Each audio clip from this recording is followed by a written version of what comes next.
Armagedda. Now that is a Swedish black metal band. That should ring some bells, especially if you're being around in early 2000s. Now this is also a band that burned brightly and hot during the first few years.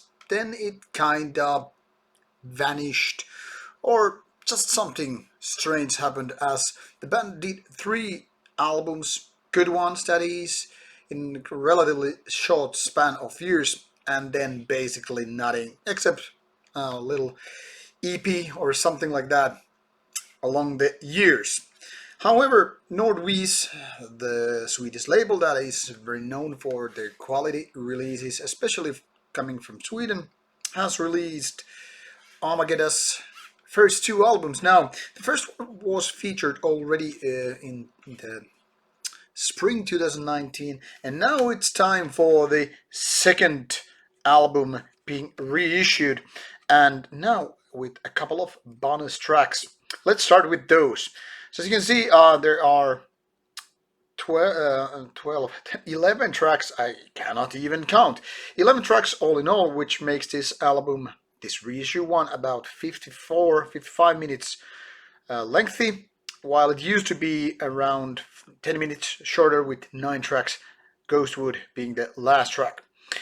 So here we have it. Let's just unbox it as well. That is, remove the contents and show them to you as well. I'm just gonna brutally take these out because nobody cares what happens to my personal copy. Right. Underneath there is nothing but white, and you already saw the backside with track listing, some Swedish text about the devil and all that stuff. My Swedish is not that good that I could translate you. And here is a CD with the track list, album called Only True Believers. I don't know about you guys, but it always makes me think of Isengard, because only the true believers will survive the storm of evil. And there you have it. Anyway, upside down cross, inverted cross, whatever you want to have it. And then some traditional black and white Xerox type of black metal with a frack off statement. And then we have lyrics, which are there for your reading pleasure in English.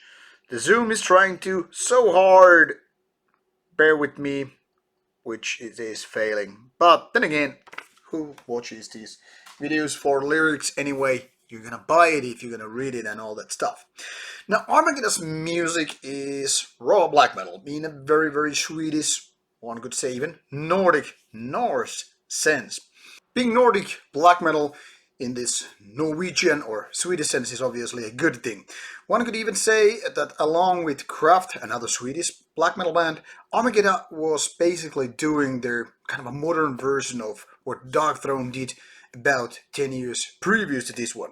Now, originally released in 2003, Armagedda is basically not only cloning that or copying that style, but kind of making it more Swedish. There's a lot of similarities with, I think, one of the best Darkthrone albums along those years, but still, Armagedda is a little bit different. Kinda like a close relative, kind of similar in style, but still a little bit different. Just enough different to make it kind of worthwhile and not being just like a copycat. Same thing apply in my opinion to Kraft as well. So I think all these bands just kind of justify their existence, if that makes any sense to you.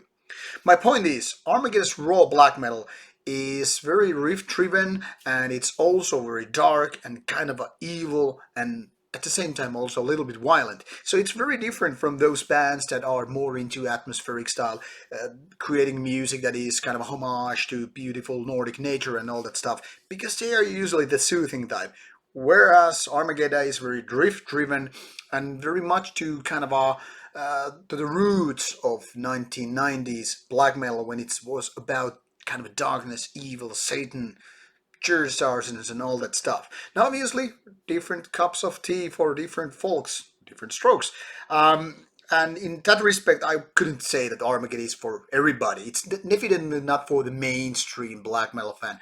Those who are more about beautiful melodies, symphonic stage performances, or whatever. But it's more about those who went for the black metal originally because it was so grim sounding, raw, relentless, unapologetic, and all that stuff. And for me, Armageddon works like John. I really like their first album, The Final War Approaching, and I think this is very, very much in par with that particular album. Uh, it's hard to say which one is better because I think it might be just your daily attitude. Like, okay, today I feel like listening to this one, and some days you feel like listening to some other ones. But if I had to pick a winner here, I don't know why I always keep saying that because I don't, but I feel like comparing things together is vital. And I must say, maybe the debut album is this much better. But like I said, it depends on your mood, your day, year, age, and all that stuff.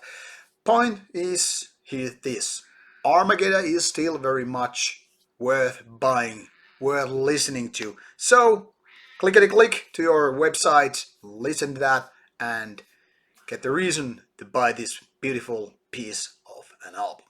Thank you for watching. Take care.